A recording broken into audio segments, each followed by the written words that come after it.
हमें परमेश्वर पिता वचन के भाग में सुनने वाले कान और ग्रहण करने वाला हृदय प्रदान कर। परमेश्वर पिता जो साजवास तेरी महिमा के लिए तेरे आराधनालय में बने, उन पर तेरा अभिषेक परमेश्वर पिता आसमान से उतरने पाए प्रभु। और प्रार्थना करते परमेश्वर पिता दया करके प्रभु जी जो खिदमत इन साजवास से दूसरे लोग करते उसे ग्रहण करने कबूल कर ले।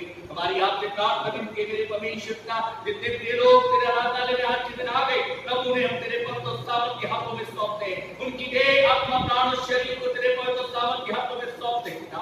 आपसे विनती करते जो आएंगे प्रभु उन्हें भी तेरे हाथों में दे देते हैं पिताजी। आपसे विनती करते ताकि तेरा अनुग्रह बहुतायत के साथ में हर एक जीवन हर एक प्राणी हर एक व्यक्ति के ऊपर परमेश्वर का होने पाए।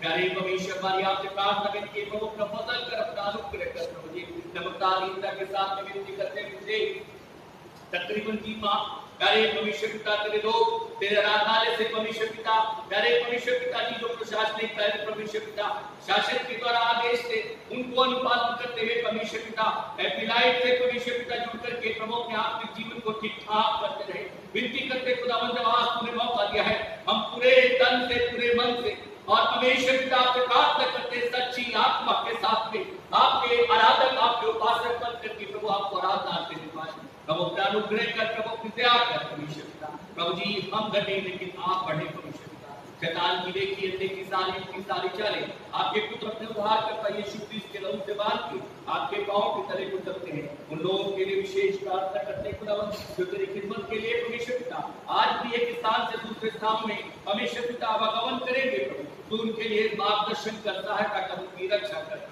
जिन जगहों में कलीसियाओं में परमेश्वर पिता जी प्यारे प्रभु शासनिक परमेश्वर पिता प्रशासनिक आदेशों के अनुसार प्यारे परमेश्वर पिता भी आजमाइश का प्रभु का समय दिखाई देता दया करके प्रभु उनके लिए भी द्वारों को खोल दे पिता। धन्यवाद देते हैं कि तूने बार वर्ष में प्रभु उत्तराखंड की सरकार को प्रभु ऐसा परमेश्वर पिता जी मन दिया प्रभु प्यारे पिता जिन्होंने परमेश्वर पिता प्यारे प्रभु धार्मिक स्थलों को परमेश्वर पिता खोलने पाए। हमारी प्रार्थना है परमेश्वर पिता अपना फजल कर अपना अनुग्रह कर हम तेरे लोग के बारे को परमेश्वर पिता प्यारे प्रभु जी आपके भवन के चारों तरफ परमेश्वर पिता प्रत्येक प्यारे परमेश्वर पिता व्यक्ति की देह आत्मा प्राण शरीर पर और एक एक बेंच पर परमेश्वर पिता आपके लोग को लगाते और आपके हाथों में सौंपते हैं प्रभु। अधीक्षक परमेश्वर पिता प्यारे प्रभु जी प्रधानता परमेश्वर पिता अधीक्षक परमेश्वर पिता और प्यारे प्रभु जी रहनुमाई और मदद परमेश्वर पिता आप अपने दास की प्रभु स्वयं करके करेंगे अपने सेवक को चोटी से लेकर के पांव तले और पांव से लेकर चोटी तले प्रभु के लहू में छिपा वो नहीं परंतु उसमें होकर के बोल बातें कर और तू दिखाई दे हमारा प्रभु आराधना हमारे परमेश्वर पिता गीतों को गाया जाना हमारा विश्वास का इकरार करना परमेश्वर पिता हमारे निर्णय की बेटे हमारी प्रार्थनाएं परमेश्वर पिता वचन का भाव प्यारे परमेश्वर पिता सब कुछ तेरे पवित्र और सामर्थ के हाथों में देते हैं कि प्रभु जी उनसे सारी महिमा सारा गौरव सारा आदर आपको और आपके नाम को मिले। प्रार्थना करना चाहते हैं खुदावंद और उनकी शहर के तमाम परमेश्वर पिता चर्चिस के लिए तमाम प्रभु मेरे खादिमों के लिए प्रभु दया करके उनकी रहनुमाई कर उनकी मदद कर और प्रभु जी जो जिम्मेदारी तो उनके ऊपर दी है उसे ऐसे वक्त में ईमान के साथ पूरी करने के लिए सहायक मददगार हम सब घटे आप बढ़े हम अपनी प्रार्थना अपने निवेदन अपनी याचनाओं को आपके पुत्र के उद्धार करता प्रभु यीशु मसीह के नाम में करते हैं आमीन। हम सब अपने आप को बंद रखें खामोशी में चले। आसमान का खुदा जो मुझे और आपको देखता है हम पूरे तन से पूरे मन से अपने प्रभु की आराधना करें अपने प्रभु की वर्शिप करें। हमेशा के लोगों का कलाम मुझे और आपको बताता है हम मिट नहीं गए ये यहोवा की करुणा का फल है जिसने हमें जीवन दिया है वो जीवन तो उसका क्या हुआ है आज के दिन हम उसे समर्पित करें और प्रभु के वचन के अनुसार कहने पाए कि मेरी आत्मा तो यहोवा को धन्य है और जो कुछ मुझ में है तो उसके पवित्र नाम को तो देव मनुष्य के लोग अपने स्थानों पर रह करके अपने प्रभु की महिमा करेंगे अपने प्रभु की तारीफ करेंगे।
इस कोरस के द्वारा अपने परमेश्वर के मुझे उठाए उसकी तारीफ करेंगे।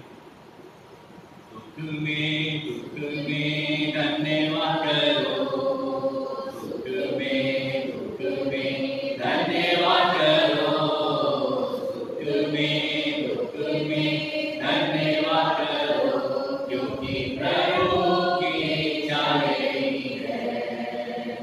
हर बात में उसका धन्यवाद करो, हर बात में उसका धन्यवाद करो, हर बात में उसका धन्यवाद करो, क्योंकि प्रभु की इच्छा यही है। ताली को बजाओ और धन्यवाद करो, हाथों को उठाओ और धन्यवाद करो, ताली को बजाओ और धन्यवाद करो, हाथों को उठाओ और धन्यवाद करो, प्रभु की इच्छा यही है। सुख में दुख में धन्यवाद करो, सुख में दुख में धन्यवाद करो, सुख में दुख में धन्यवाद करो, क्योंकि प्रभु की इच्छा यही है। मेरे जीवित विश्वास के सामर्थ्य परमेश्वर पिता, आज सच है प्रभु, हम अपने जीवन के दोनों समय में प्रभु आपको स्मरण करके आपके वास्तविक और सच्चे आराधक हैं। परमेश्वर पिता, तेरी कलीसिया ने मिलकर के जो धन्यवाद की भेंटें तू समर्पित करी, उसे तेरा दास तेरे पवित्र सामर्थ्य चरणों में जाकर समर्पित करता है और तुझसे निवेदन और प्रार्थना करता है कि तू उनको सुन करके स्वीकार कर, क्योंकि हम अपनी इन आभारों को, इन धन्यवादों को आपके पुत्र प्रसाद करता परमेश्वर के नाम में। आमीन। आइए परमेश्वर के कलाम में चलेंगे, निकालेंगे मेरे साथ में भजन संहिता 95, भजन संहिता 95 के पहले पद से लेकर के आखिरी पद तक पढ़ेंगे। पहला पद वाले बीच में शिल्पा पढ़ेंगे, दूसरा पद हम सब मिल करके पढ़ने की कोशिश करेंगे। भजन संहिता 95, भजन संहिता 95। आओ हम यहोवा के लिए उच्च स्वर से गाएं और अपने उद्धार के लिए अपने उद्धार की चट्टान पर जयकार करें। हम धन्यवाद करते हुए उसके सम्मुख आएं और भजन गाते हुए उसका स्तुति करें, क्योंकि यहोवा महान ईश्वर है और सब देवताओं के ऊपर महान राजा है। पृथ्वी के गहरे स्थान उसके हाथ में हैं और पहाड़ की चोटियां उसी की हैं। समुद्र उसका है और उसी ने उसको बनाया और स्थल भी उसी के हाथ का रचा है। आओ हम करते करें और अपने कर्ता यहोवा के सामने देखें, क्योंकि वही हमारा परमेश्वर है और हम उसकी चराई की प्रजा और उसके हाथों की भेड़ें हैं। भला होता कि आज तुम उसकी बात सुनते, अपना ऐसा करो मत करो जैसे महिमा परमेश्वर के दिन में जंगल में हुआ था, जब तुम्हारे पुरखाओं ने मुझे परखा और उन्होंने मुझे ये जांचा और मेरे कामों को भी देखा। 40 वर्ष तक मैं उसी के रूप से उससे रहा और मैंने कहा ये तो बदलने वाले मन के हैं और इन्हें पहचाना। इस कारण मैंने क्रोध में आकर शपथ खाई कि ये मेरा विश्राम स्थान में प्रवेश ना करने पाएंगे। प्रभु अपने वचन के पढ़े जाने और सुने जाने दोनों पर अपनी आशीष दे। हमेशा के लोगों, प्रभु का वचन मुझे और आपको आज के इबादत के दिन में प्रेरणा देता है कि प्रभु का वचन में लिखा है, आओ हम सब यहोवा के लिए ऊंचे स्वर से गाएं। प्रभु 1, 2 या 3 की गिनती को नहीं कहता। प्रभु उस कलीसिया को जिसे परमेश्वर तैयार कर रहा है उससे कहता है, आओ हम सब यहोवा के लिए ऊंचे स्वर से गाएं और अपने उद्धार की चट्टान का जय जयकार करें। हम धन्यवाद करते हुए इसके सम्मुख आए और भजन गाते हुए इसका जय जयकार करें।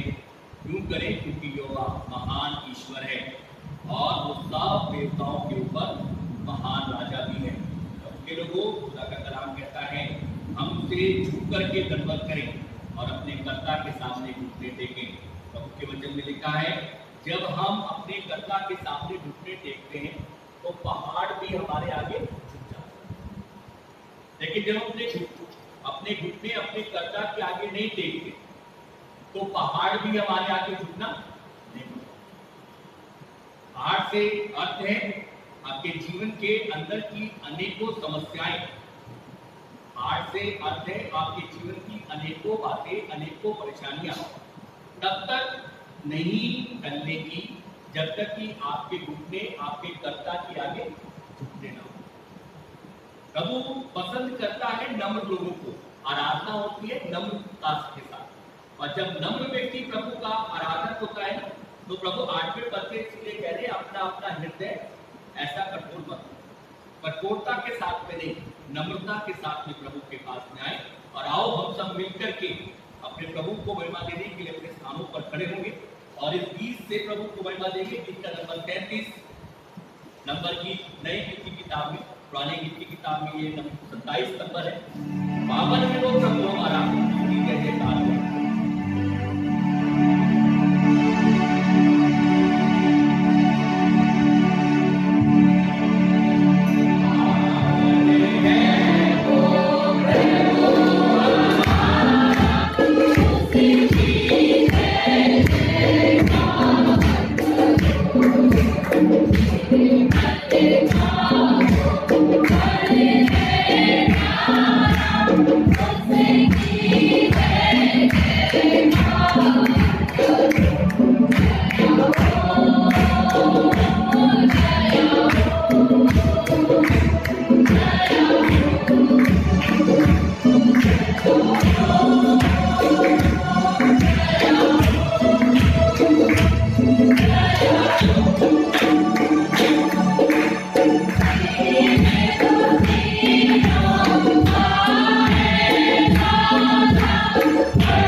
की शारीरिक और आत्मिक आवश्यकताओं की पूर्ति के लिए प्रभु से मांगेंगे। परमेश्वर अपनी बड़ी दया के साथ में तेरे भवन की जो आवश्यकताएं हैं उनको तू हाँ और आमीन में पूरा कर। जैसे परमेश्वर से मांगेंगे प्रभु आपके घर के अंदर में एक और हमें परमेश्वर पिता टॉयलेट को बनाना है। हमें परमेश्वर पिता एक प्यारे प्रभु जनरेटर की आवश्यकता है।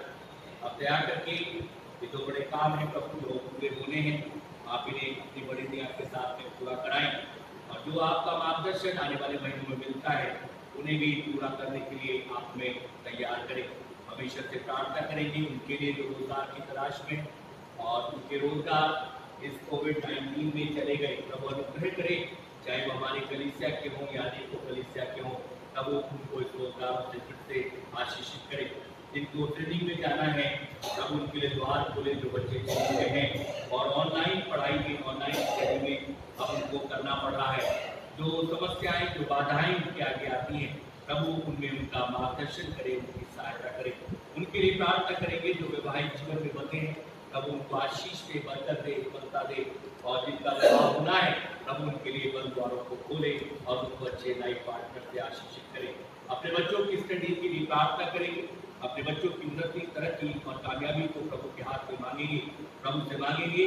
परमेश्वर उन बच्चों को उत्तम से उत्तम रिजल्ट दे जिन्होंने अभी अपनी परीक्षाओं को दिया है। संडे स्कूल की मिनिस्ट्री के लिए प्रभु से प्रार्थना करेंगे, प्रभु का समय मिले, प्रभु का मार्गदर्शन आए और उसे भी समय पर शुरू हो पाए। इसी तरीके से अपने कलीसिया के लोगों के लिए प्रार्थना करेंगे, अपने शहर, अपने देश, अपने राज्य और चलाने वाले सिविल और पुलिस के अधिकारी, अपने पीएम, सीएम, प्रेसिडेंट और गवर्नर को प्रभु के हाथ में इस कोविड-19 कोरोना वायरस के लिए प्रभु से प्रार्थना करेंगे जो अनेकों राष्ट्रों में वो पसारे हुए हैं, जिसका कोई वैक्सीन नहीं है, जिसका कोई उपाय नहीं है प्रभु के लोगों। लेकिन खुदा कहता है मैं तेरे मध्य में से उस महामारी को भी दिखा दूंगा, मैं तुम पर अपनी कृपा, अपनी करुणा को करूंगा। तो सेनाओं का यहोवा हमारे संग है, इसलिए हमें किसी बात का भय नहीं है। तो आइए हम सब अपनी आंखों को बंद करें, सरों को झुकाएं और प्रार्थना में चलेंगे। निवेदन करेंगे जेकब से, हम सब उनके साथ प्रार्थना में चलेंगे।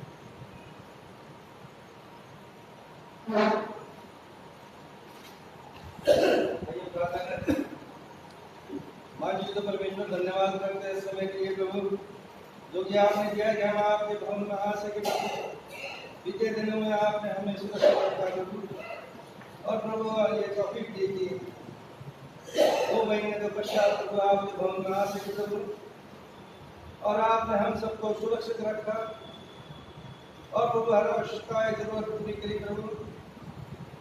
लोगों को प्रभु परेशानी दुख तकलीफ हुई प्रभु, लेकिन आपके लोगों को कोई दुख तकलीफ परेशानी नहीं हुई प्रभु, क्योंकि आप सबके साथ हैं प्रभु। आप दुआ प्रार्थना सुनते हैं प्रभु। प्रभु प्रार्थना करते हैं प्रभु, हम अपनी कलीसिया के प्रत्येक परिवार के लिए, प्रत्येक परिवार में खुशहाली एवं चैन है प्रभु। कोई भी दुख तकलीफ परिवार में हो, जो आवश्यकता है, जो जरूरत है प्रभु आप स्वर्गीय भंडार पूरी करें प्रभु। तो प्रार्थना करते हैं कलीसिया के तमाम बच्चों के जो स्थानों पर रह रहे हैं, पढ़ाई कर रहे हैं, कार्य कर रहे हैं प्रभु, आप उन सबको वहाँ पर सुरक्षित रखें और आप उनकी सहायता मदद करें प्रभु। कोई भी दुख तकलीफ उनको न होने पाए प्रभु, उनके आने जाने में आप सहायता मदद करें प्रभु। जो प्रभु परेशानी लोगों को हुई है प्रभु, उन्हें आपने उभारा प्रभु, उनको हिम्मत शक्ति बल दी प्रभु, चाहे प्रभु आपके नजदीक में बने रहे प्रभु और आपसे दुआ प्रार्थना करते रहे प्रभु। जब आपके भवन से दूर होते हैं प्रभु, तो प्रभु और नजदीक आने की इच्छा प्रकट होती है प्रभु, और वो मनों में ही रहती है प्रभु। लेकिन जब आज आपका भवन खुला प्रभु, हम खुले मन से आपको भवन बना सके प्रभु, और जो प्रभु परेशानी लोगों ने उठाई प्रभु, उसके लिए आपने इत्मीनान दिया कि वो उनको सह सके प्रभु। और प्रभु प्रार्थना करते हैं आने वाले दिनों में भी प्रभु कुछ भी हो सकता है प्रभु, लेकिन हम आपके लोग आप में बने रहें और आपने दुआ प्रार्थना विनती करते रहे कि हर परेशानी से बच सके प्रभु। आज दिन भर हम सबकी सहायता मदद करना, जितने लोग यहाँ उपस्थित हैं सबको सुरक्षित रखना प्रभु। आने जाने वाले जितने भी मसीह परिवार के लोग हैं प्रभु, वो आ सके जा सके प्रभु और आपकी महिमा करें। प्रार्थना को मसीह यीशु के नाम से आमीन। के लोगों हमारे पास में समय होगा आपके पास में यदि कोई गवाही है जिसे आप कलीसिया के मध्य में बांटना चाहते हैं, इस समय का समय जो आपने अपने घर में व्यतीत करा, लाइन रहे, आपके पास में मौका है कि आप आगे आकर के अपनी गवाही को मसीह की महिमा के लिए दे सकते हैं।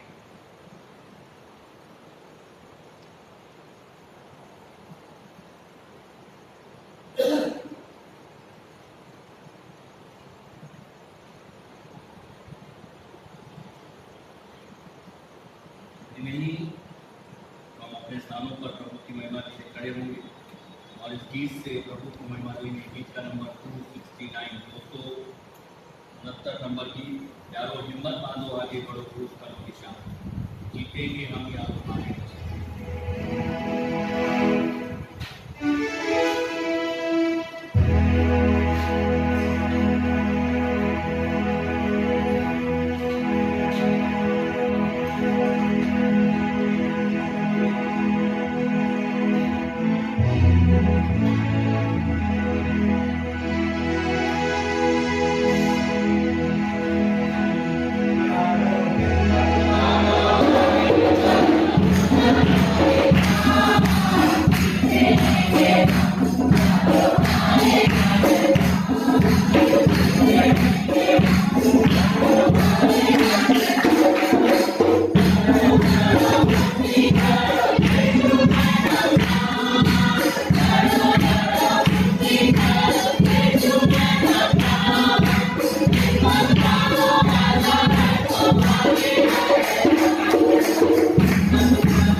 पापों की क्षमा, देह के जीवन में और अनंत जीवन पर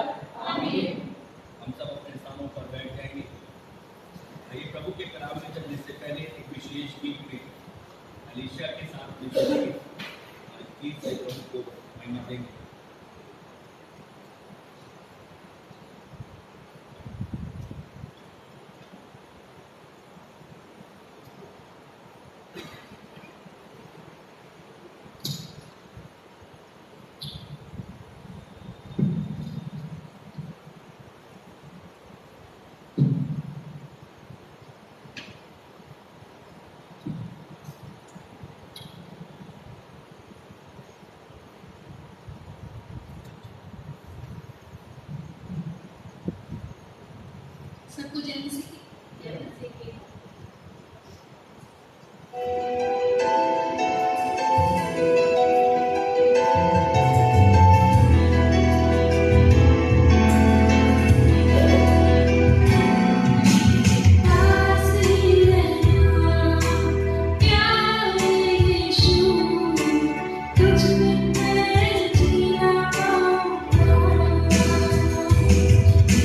साथ ही रहना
महिमा में एक गीत को सुन रहे थे उस के द्वारा, उस बच्ची को आशीष दे, अपनी महिमा का पात्र बना रखे। आइए परमेश्वर के कलाम में चलेंगे और प्रभु के कलाम में चलने से पहले अपने आप को प्रभु के हाथ में सौंपेंगे और प्रभु से प्रार्थना करेंगे कि प्रभु अपने दास से और अपने दास के बाद पर हमें से प्रत्येक से बोले और बातें करें। आइए सब अपने आप को बंद करें, सब को झुकाएं और कलाम में चलेंगे और अपने आप को प्रभु के हाथ में सौंपेंगे। निवेदन करेंगे भाई बहनों की तरफ से हम सब के साथ प्रार्थना करें।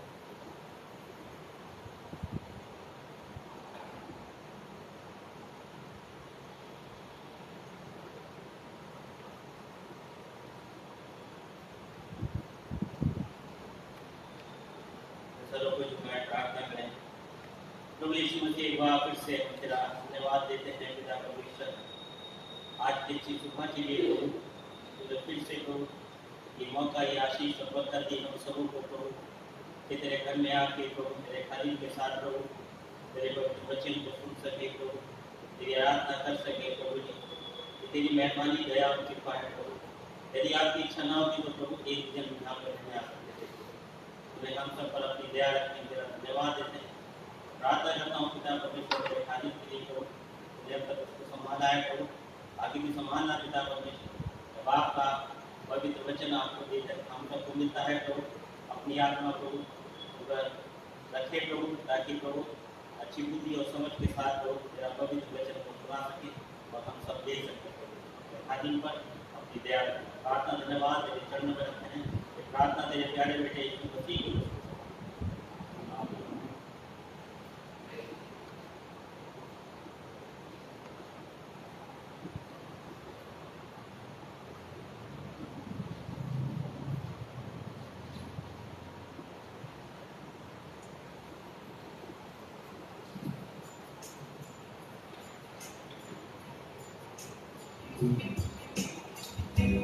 तो अपनी आंखों को बंद रखेंगे, परमेश्वर की हुजूरी में चलेंगे। परमेश्वर बहुत महान है, उसके नाम का धन्यवाद देंगे, उसका शुक्र करेंगे। परमेश्वर ने आज का दिन दिया कि हम उसके भवन में आ सके।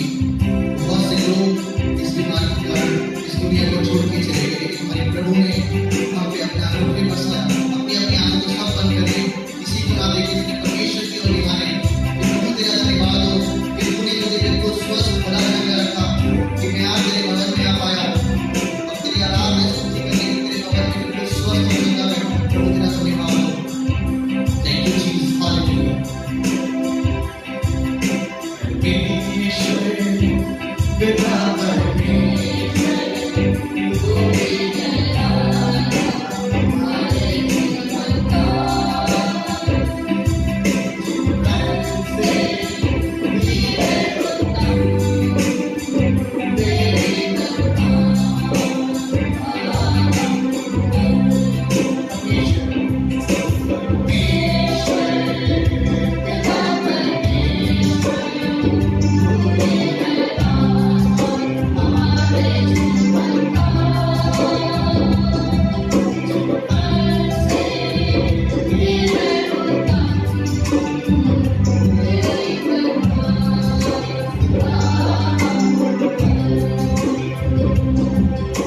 से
चलिए लोगों, प्रभु के कलाम में आप सबका स्वागत है। और कुछ बातों को अभी हमारे जवान कहीं पर पकड़ पाते हैं और कहीं पर छोड़ देते हैं। सीखते सीखते सीखने की स्थिति पूरी हो नहीं पाएगी और मनुष्य का अध्ययन मनन करने वाला सारे जीवन भर सीखता है, लेकिन फिर भी सीख नहीं पाता। इसलिए मैं भी कुछ शौक रह गया। मैं भी सोच रहा था कि अब ये आगे बढ़ेंगे, लेकिन इस बीच में ड्रॉप हो गया। तो कई चीज़ें ऐसी हैं जिसे हम इन्हें समय समय पर बताते हैं, कई चीज़ें ऐसी हैं जो कुछ सोचते हैं और ले आते हैं। तो बढ़ेंगे प्रभु के ऐसे ही, और मेरी यही प्रार्थना है कि प्रभु उन्हें बढ़ाए, क्योंकि वक्त अब इस बात का है कि कलीसिया का युग आगे आए, कलीसिया का युग बढ़े। जब तक कलीसिया का युग आगे नहीं बढ़ेगा, जवान आगे नहीं बढ़ेंगे, कलीसिया मल्टीप्लाई नहीं करेगा। तो हमारा ध्यान इस वर्ष में प्रभु की दया से, प्रभु की आत्मा की प्रेरणा से है कि हम चाहते हैं कलीसिया का हर एक जवान आगे बढ़े, आगे लाए, ताकि जो उनका टैलेंट है, जो उनके पास में प्रभु का तोड़ा है, वो उसको इस्तेमाल करें। और मेरी उसमें अपने उन पुराने लोगों से भी रिक्वेस्ट है, अनुरोध है कि वो उनका समय समय पर मार्गदर्शन करें, ताकि हम सब बढ़े, क्योंकि हम सबका उद्देश्य एक ही है कि प्रभु का राज्य बढ़े और प्रभु का काम पूरा होने पाए। तो कमीशन के लोगों, आज इस कलाम पर मैं और आप चलेंगे। इस कलाम को देखने से पहले मैं और आप उन बातों के खास सारांश को देखकर के आगे बढ़ेंगे। मनुष्य के जीवन के अंदर में एक सबसे बड़ी विडंबना ये है कि मनुष्य अपने ऊपर भरोसा करता है। यदि आप ये कहें कि मैं नहीं करता, तो यदि आप घर जाकर के मनन करके देखना, कहीं ना कहीं समय ऐसा था कि आप अपने ऊपर भरोसा कर रखता। बाइबल का परमेश्वर एक बात को बताना चाहता है, जब मनुष्य अपने आप पर भरोसा करता है तो अपने सृजनहार, अपने बनाने वाले को तुच्छ समझता है। बाइबल का परमेश्वर कहता है कि तू संपूर्ण मन से अपने ऊपर भरोसा मत करना, वरन अपने संपूर्ण मन से अपने बनाने वाले पर भरोसा करना, और वो ही तुझे सारी बातों में निकालेगा, छुड़ाएगा और तुझे बचाएगा। लेकिन जब हम अपने ऊपर भरोसा करने लगते हैं तो परमेश्वर के लोगों, बाइबल बताती है, हम उस बनाने वाले को तुच्छ समझते हैं, कमजोर समझते हैं। बाइबल का परमेश्वर आज अगर आपको इसी बात की तरफ लेकर के जाना चाहता है, और हमने आज इसी बात पर मनन करने के लिए परमेश्वर के कलाम में बढ़ेंगे। सुसमाचार उसका 18वां अध्याय और उसके 7वें और 8वें और 9वें पद को पढ़ेंगे। लूका सुसमाचार उसका 18वां अध्याय, उसका 7, 8 और 9 पद। इसलिए क्या परमेश्वर अपने चुने हुए का न्याय ना चुकाएगा, जो रात दिन उसकी दुहाई देते रहते हैं? क्या वह उनके विषय में देर करेगा? मैं तुमसे कहता हूँ, वह तुरंत उनका न्याय चुकाएगा। तो अभी मनुष्य का पुत्र जब आएगा, तो क्या वह पृथ्वी पर विश्वास पाएगा? उसने उनसे जो अपने ऊपर भरोसा रखते थे कि हम धनी हैं और दूसरों को तुच्छ जानते थे, ये दृष्टांत कहा। आइए प्रार्थना करें।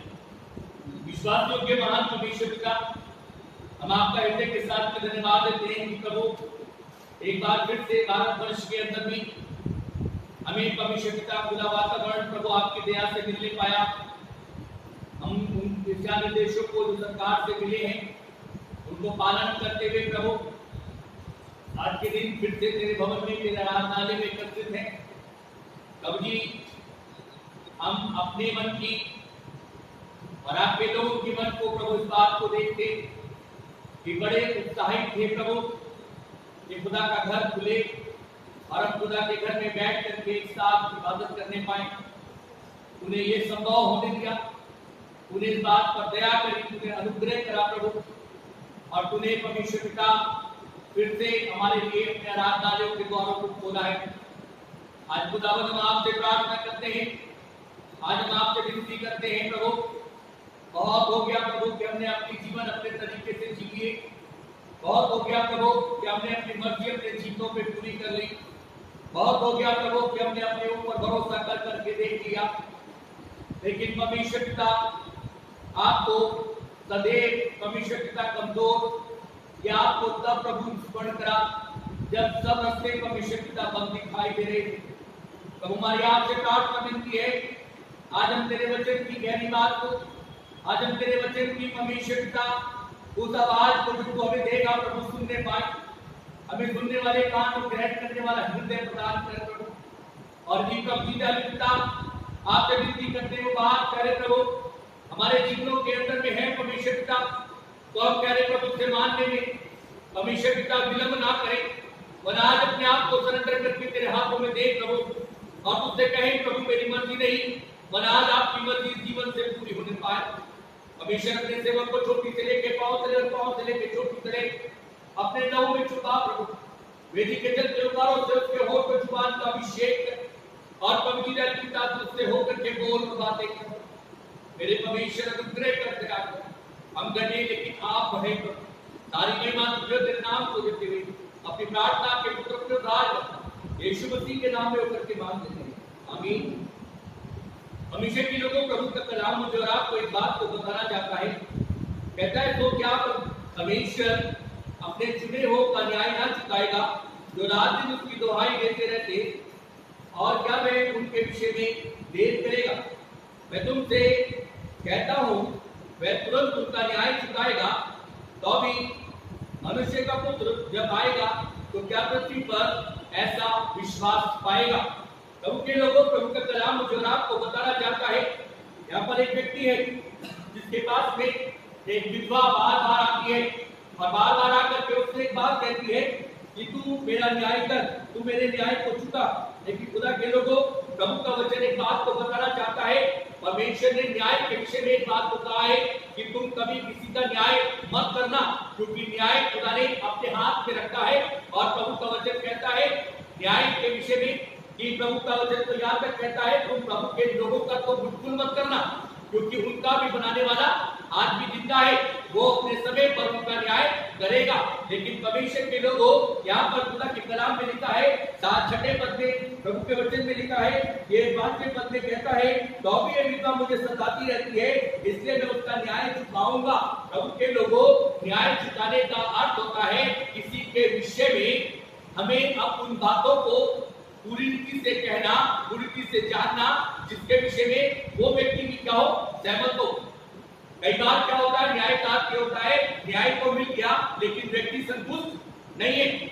भविष्य के लोगों प्रभु का वचन में लिखा है न्याय के विषय में प्रभु ने सिर्फ न्याय को अपने पास में इसलिए रखा है क्योंकि प्रभु मेरे जीवन के अंदर की बातों को भी जानते हैं। बाहर का न्याय व्यक्ति जो है वो हमारे अंदर की बात को नहीं जानता। खुदा के कलाम में लिखा है यहोवा की आंखें मनुष्य के भीतर लगी रहती है, देखती है। वहां पर क्या है, भविष्य के कलाम में लिखा है इस विधवा का दर्द, इस विधवा की पीड़ा, इस विधवा का भविष्य के लोगों शोक इस व्यक्ति को पूरी तरीके से ज्ञान नहीं हो, लेकिन इसके पास में मदद के लिए जाती। मदद का अर्थ अलग है और न्याय चुकाने का अलग। प्रभु का वचन मुझे और आपको बताना चाहता है खुदा के लोगों, लेकिन उसने एक दिन अपने मन में एक बात को बनाया और ये कहा कि मैं इसका क्या करूंगा, न्याय करूंगा। प्रभु के लोगों प्रभु का वचन मुझे और आपको बताना चाहता है, लिखा हुआ है जब प्रभु इस पृथ्वी पर आएगा तो क्या ये विश्वास को पाएगा, विश्वास का भविष्य के लोगों भक्त प्रभु का वचन यहाँ पे आकर के मुझे और आपको बताना चाहता है। यदि हम प्रथम दृष्टा से आकर के इस बात को देखें तो ये व्यक्ति जिससे अपना न्याय प्रभु को देना है, ये दूसरे के न्याय की बात को कर रहा है। भविष्य के लोगों आज बहुत बड़ी विडंबना है, बहुत बड़ी आज के समय में परेशानी खड़ी है कि कलीसिया के बीच में, कलीसिया पासवान के बीच में टकराव का कारण है कि एक दूसरे का न्याय, परिवार में पति और पत्नी का टकराव का कारण है एक दूसरे का न्याय, माता पिता और बच्चों में टकराव का कारण है एक दूसरे का न्याय, पड़ोस में इसलिए टकरार है क्योंकि एक दूसरे का न्याय। हम बड़े आराम से दूसरे व्यक्ति का न्याय कर सकते हैं, लेकिन अपना न्याय अपने न्यायी के हाथ में सौंपना में बड़ी मुश्किल लगता है।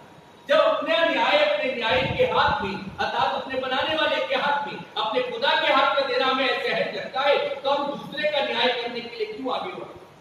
बाइबल मुझे और आपको बताना चाहती है भविष्य के लोगों, और ये विडंबना बढ़ते बढ़ते यहाँ तक बढ़ करके आ गई है। पढ़ो मेरे साथ में भविष्य के कलाम से इसी के 10वें पद को पढ़ो। दो मनुष्य मनुष्य मंदिर में प्रार्थना करने दो मनुष्य, अब यीशु मसीह ने 9वें पद में कहा है कितनों, मैं 9वें पद को पढ़ रहा हूं, उसने कितनों को जो अपने ऊपर भरोसा रखते थे और अपने को धर्मी जानते और दूसरों को तुच्छ जानते हैं, ये दृष्टांत का। पढ़ो आगे। दो मनुष्य मंदिर में प्रार्थना करने के लिए आए। क्या चीज बीच में लेकर के चल रहे हैं? आगे बढ़ो। एक फरीसी था हाँ, और दूसरा चुंगी लेने वाला। और एक फरीसी है और एक चुंगी लेने वाला है। एक अपने आप को ऊंचा समझ रहा है, एक अपने आप को कमजोर समझ रहा है। मेरे अजीजों, मेरे मित्रों, प्रभु यीशु मसीह ने मुझे और आपको बनाने के बाद में समान आदर दिया है, समान ले जाने का स्थान बनाया है, समान उसने मुझसे और आपसे प्रेम करा है। उसने ये नहीं करा कि मैं धनी व्यक्ति तो मेरे लिए अलग स्थान, गरीब व्यक्ति उसके लिए अलग स्थान। मेरे अजीजों, मेरे मित्रों, जो धनी व्यक्ति उसके लिए बलिदान का तरीका अलग, या जो निर्धन व्यक्ति है उसके लिए बलिदान का तरीका अलग। उसने सबके लिए समान रीति से एक काम किया है। और प्रभु का वचन मुझे और आपको बताना चाहता है, ये आज न्याय करने की आदत बनते बनते खुदा के घर तक आ गई। विडंबना यहां तक बढ़ी, अभी तक तो बाहर थी, लेकिन ये करते करते कहां आ गई है? प्रभु के घर तक आ गई है। पढ़ो मेरे साथ में परमेश्वर के लोगों, इसी के 11वें पद को पढ़ो। फरीसी खड़ा होकर अपने मन में ये प्रार्थना करने लगा। अब ये दोनों के दोनों क्या कर रहे हैं? प्रभु के घर में आए, क्या करने आए? प्रार्थना करने आए। ये दूसरे को नहीं बता रहे, लेकिन ये किसे कह रहे? प्रभु के घर में आकर के जो ये प्रार्थना कर रहे हैं, वो किसके आगे बता रहे? प्रभु के आगे बता रहे, प्रभु देख मैं तो उपवास रखता हूँ, प्रभु देख मैं तो दान देता हूँ, प्रभु देख मैं तो बहुत न्यायी व्यक्ति हूँ, और तू इस परिस्थिति, इस चुंगी लेने वाले को देख, ये क्या चल रही है? मेरी बात पर ध्यान दो, क्या चल रहा है? ये न्याय की प्रक्रिया प्रार्थना में कहां चल रही है? प्रभु के सम्मुख। और प्रभु से क्या कह रहा है? चुंगी लेने वाले के लिए। पढ़ो परमेश्वर के लोगों, 13वें पद को देखो, इसी के बारे में 11वें पद को पूरा पढ़ो। फरीसी खड़ा होकर अपने मन में ये यूं प्रार्थना करने लगा, हे परमेश्वर, मैं तेरा धन्यवाद करता हूँ कि मैं दूसरे मनुष्य के समान अंधेर करने वाला, अन्यायी और व्यभिचारी नहीं। क्या कह रहा है? मैं दूसरे व्यक्ति के समान अंधेर करने वाला, व्यभिचारी, अन्यायी व्यक्ति नहीं हूं। ये न्याय कहां लेकर के आ रहे? प्रार्थना में कहां चल रहा है? परमेश्वर के पास। प्रभु दोनों के हृदयों को जानते। परमेश्वर के लोगों, आओ मेरे साथ में कुछ स्थानों पर चलो, प्रभु करे इन बातों को जो खुदा ने मुझे दी है वो आपके सम्मुख भी प्रभु पूरी करे। भजन संहिता उसका 98 अध्याय उसके 9वें पद को जल्दी से पढ़ो। भजन संहिता 98 अध्याय उसका 9वां पद। ये यहोवा के सामने हो, क्योंकि वह पृथ्वी का न्याय करने को आने वाला है। खुदा के कलाम में क्या मिलता है? ये सब यहोवा के सामने, यहोवा के सामने हो, क्योंकि वो पृथ्वी का न्याय करने को आने वाला है। न्याय करने के लिए प्रभु आने वाला है। तुम क्या मत करना? न्याय मत करना। लेकिन बड़ी विडंबना, आप मुझे प्रभु के लोगों, आज परिवार के अंदर में लड़ाई का कारण, झगड़ों का कारण, पड़ोस में झगड़ों का कारण, कलीसियाओं का टूटने का कारण जानते हो क्या है? जो काम हमारा नहीं है वो हमने अपने पास में नहीं। प्रभु क्या करे? किसी की किसी से बिगड़ती तो सबसे पहले उसका क्या करेगा? मैं तो आपको बताऊं, मैं अपनी सेवा का अनुभव के साथ आपको बता रहा हूं। कैसे सीधा सीधा मैंने तो यहाँ पे सुना है, ये तो किसी कीमत पर भी स्वर्ग नहीं। हम यहाँ तक आए। परमेश्वर के लोगों, प्रभु का कलाम मुझे आपको बताना चाहता है। एक और स्थान पर चलो, यशायाह की पुस्तक 11वां अध्याय और 14वां पद। यशायाह की पुस्तक 11वां अध्याय 14वां पद।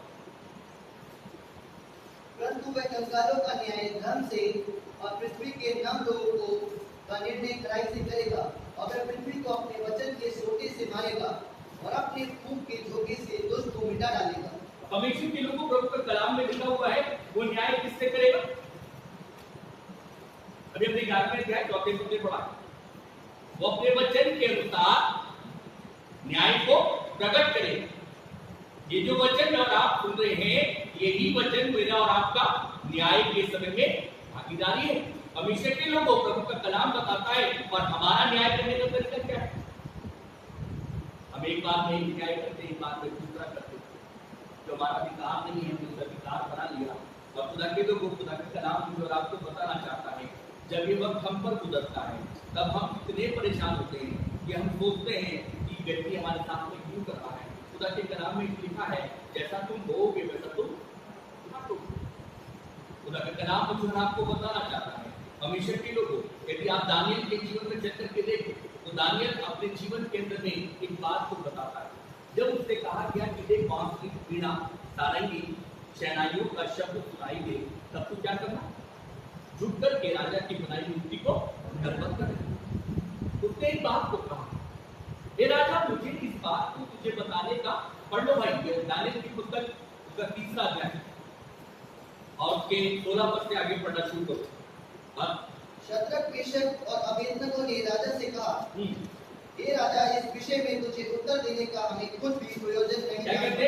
हे राजा, हमें तुझे इस विषय में कुछ भी उत्तर देने का प्रयोजन नहीं है, क्योंकि तो हमारा न्याय नहीं हो सकता। आगे पढ़ो। हमारा परमेश्वर जिसकी हम उपासना करते हैं, वे हमको उस भटकते हुए भट्टे की आग से बचाने की शक्ति रखता है। राजा, तेरे पास में सिर्फ एक अधिकार है कि तू हमें भट्टे में डाल सकता है, लेकिन तेरा हम पर कोई प्रयोजन नहीं, कोई अधिकार नहीं है कि तू हमसे कुछ विषय में पूछे। लेकिन हमारे पास में और तुझे बताने का अधिकार हमारे पास भी नहीं है, तो हमें भट्टे में डाल दे। हम जिस परमेश्वर की आराधना करते हैं, जिस परमेश्वर की वर्शिप करते हैं, जिस परमेश्वर को दंडवत करते हैं, वो हमें सिखाता है कि हम न्याय नहीं करते और हम न्याय को सहेंगे भी नहीं, लेकिन खुदा मेरा वहां पर आकर के हमारा न्याय चुकाएगा। और परमेश्वर के लोगों, मैं अपने शब्दों में आगे की बात को जल्दी से लेके चल रहा कि कलाम में लिखा हुआ है, राजा ने भट्टे के टेम्परेचर को 7 गुना और बढ़ा करके उनको क्या करा? भट्टे में डाल दी। ये राजा का क्या था? न्याय था कि तुमने मेरी मूर्ति के आगे झुक करके दंडवत नहीं किया है। दानियल अडिग व्यक्ति है, दानियल विश्वास में मजबूत व्यक्ति है, दानियल अपने परमेश्वर पर भरोसा करता है। और दानियल कह रहा है, जिस परमेश्वर की मैं वर्शिप करता हूँ, जिस परमेश्वर की मैं आराधना करता हूँ, वो मुझे दानियल कह रहा है तू उस भट्टे में से भी क्या करेगा? निकाल लाए। लेकिन मैं न्याय किसी का नहीं करता और न्याय की उन बातों पर जाऊंगा भी नहीं। लेकिन खुदा के लोगों, जब वो न्याय नहीं था दानियल खुद और अपना न्याय अपने परमेश्वर के हाथ में देता था, तो बाइबल बताती है और के समय जब राजा आया, राजा ने आकर के देखा तो राजा पूछता है अपने लोगों से, बताओ हमने कितने लोगों को? यदि आप किसी का न्याय नहीं करोगे और लोग आपके न्याय के पीछे पड़े हो, आप याद करना परमेश्वर आपके साथ होकर के आपकी अपनी उपस्थिति को वहां पे ला करके ऐसे मजबूत गवाह बना के खड़ा कर देगा जो इस बात को कहने पाएंगे ये ऐसे नहीं ऐसे था। लेकिन यदि आपका मुकदमा अपने आप में चल रहा है और आप अपने आप उसको लड़ रहे हो, तो याद करना परमेश्वर गवाह कभी भी नहीं बनेगा। अब खुदा के कलाम में लिखा है, उस भट्टे में परमेश्वर क्या हुआ? और जब प्रभु वहां पे उतर कर आ गया, राजा कह रहा है बताओ कितने लोग डाले थे? वो कहते हैं हमने 3 डाले थे। वो कहता है हमें चौथा व्यक्ति भी दिखाई देता है जो ईश्वर के सदस्य है। दानियल ने अपना मुकदमा किसको दिया है? किससे न्याय सौंपा है? उसका परमेश्वर उस भट्टे में भी उसका न्याय चुकाने के लिए, उसे बचाने के लिए, उसे सेव करने के लिए, उसकी आगे की ढाल करने के लिए उतर करके आ गया। और जब उसे बाहर निकाला गया परमेश्वर के लोगों, तो खुदा के कलाम में लिखा है उनके मोजे भी जले नहीं थे। इस संसार में जो न्याय होता है उसमें हम झुलस जाते हैं, मन बड़े काले हो रखे, मन में एक दूसरे के लिए बड़ा कपट है, बड़ी घृणा है, और हम इन सारी चीजों को लेके कहां तक आ गए हैं? अभी अपने कलाम से देखो कहां तक आ गए? आराधनालय तक आ गए। और आराधनालय में जब प्रार्थना कर रहे हैं तो क्या करें? मैं उस व्यक्ति के समान नहीं हूं प्रभु। कितने बार उपवास रखता हूं? हफ्ते में 2 बार रखता हूं, 10वां अंश भी पहले देते, भेंटे भी देते। लेकिन प्रभु कह रहा है ये सब व्यर्थ है, क्योंकि तू क्या कर रहा है? इस व्यक्ति का न्याय कर रहा है। न्याय करना तेरा अधिकार नहीं है। भविष्य के लोगों, खुदा का कलाम मुझे और आपको बताना चाहता है। पढ़ो एक और पद को, लूका की सुसमाचार 18वां अध्याय और उसके 7वें पद को पढ़ लो। इसलिए क्या परमेश्वर अपने चुने हुओं का न्याय न चुकाएगा जो रात दिन उसकी दुहाई देते रहते हैं? क्या वह उनके विषय में देर करेगा? हमेशा के लोगों, जब लोग आप पे आरोप लगाए, जब लोग आपकी निंदा करें, जब लोग आपके ऊपर में झूठे झूठे गढ़न तो लगे, आप एक काम को करना, अपने मुंह को मत खोलना, अपने धीरज को बना के रखना, अपने परमेश्वर के पास में जाना और अपने प्रभु से कहना, प्रभु देख, न्याय करने की बात तो आ गई है, लेकिन तू मेरा न्याय बन करके उतर कर क्या और दिखा प्रभु मैं क्या हूं। परमेश्वर कह रहा है कि दानियल को शेर की मांगों में से, दानियल को आपके भट्टे में से भी क्या कर सकता हूं। बन रहा है परमेश्वर के लोगों, पहले ये घर तक था और उन तक आया, समाज में फैला, अब कहां आ गया, हमारा आराधनालय में। और आराधनालय में आकर के परमेश्वर के कलाम में भी मैंने और आपने पढ़ा, प्रभु का वचन इस बात को बता रहा है, वो कह रहा है खड़े होकर के कि मैं उस व्यक्ति के समान नहीं हूं। मैं तो कैसा हूं, अंधेर भी नहीं करता हूं, अन्यायी भी नहीं हूं, व्यभिचारी भी नहीं हूं, और मैं वो चुंगी लेने वाले के समान। वो कह रहा तू क्या करने के लिए? परमेश्वर का कलाम मुझे बताता है, हमें प्रार्थना में प्रभु ने किस चीज का अधिकार दिया है? उनके लिए जो असहाय है, उनके लिए जो निर्बल है, उनके लिए जो बीमार है, उनके लिए क्या करो। लेकिन न्याय को मेरे आगे मत लेके आओ, क्योंकि खुदा के पास भी आंखें भी और कान भी हैं। भविष्य के लोगों, ये बढ़ते बढ़ते बढ़ते बढ़ते परिवारों को तोड़ गया है, बढ़ते बढ़ते समाज को तोड़ गया है, बढ़ते बढ़ते पड़ोस में टूट गया है, और बढ़ते बढ़ते कलीसिया में जब घुसा है तो ये कलीसिया को भी क्या करेगा? न्याय तुम मत करना, क्योंकि तुम्हारा खुदा आज भी। प्रभु के लोगों, खुदा का कलाम मुझे और आपको बताना चाहता है। आगे चलो, प्रभु के वचन से चल के देखेंगे अपनी बातों पर। खुदा के कलाम में यही बात, एक बात देखेंगे, और वो बात ये है परमेश्वर के लोगों, प्रभु का कलाम मुझे और आपको बताना चाहता है 9वें पद में, 18 अध्याय 9वें पद में। और उनमें उसने कितनों को जो अपने ऊपर भरोसा रखते, जो अपने ऊपर भरोसा रखते हैं, वो सदैव दूसरों को क्या करते हैं?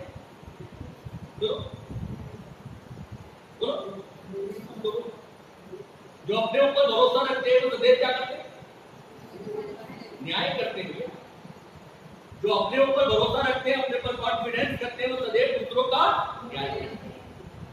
लेकिन जो अपने ऊपर भरोसा नहीं करते, अपने खुदा पर भरोसा करते, वो कभी दूसरे का न्याय नहीं करते, क्योंकि उन्हें मालूम है न्याय का हम अपने पर भरोसा। परमेश्वर के लोगों, प्रभु का वचन में लिखा हुआ है, प्रभु पढ़ो मेरे साथ में भजन संहिता 31वां अध्याय, उसके 14 और 15 पद को जल्दी से पढ़। भजन संहिता 31 अध्याय 14 और 15 पद। परंतु हे यहोवा, मैंने तुझी पर भरोसा रखा है।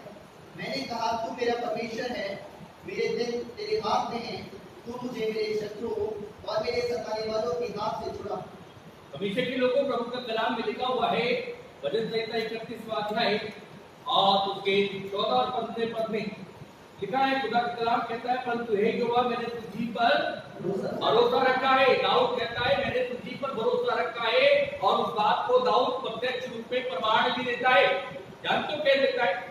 जब दाऊद को लोगों ने वो राजा की पोशाक पहना दी और कहा जा गोलियत के पास में जा, दाऊद ने क्या करा? दाऊद कुछ देर चला, उसे लगा मेरा भरोसा क्या होने लगा है, इन चीजों पर टिक जाएगा और मैं हार को देखूंगा।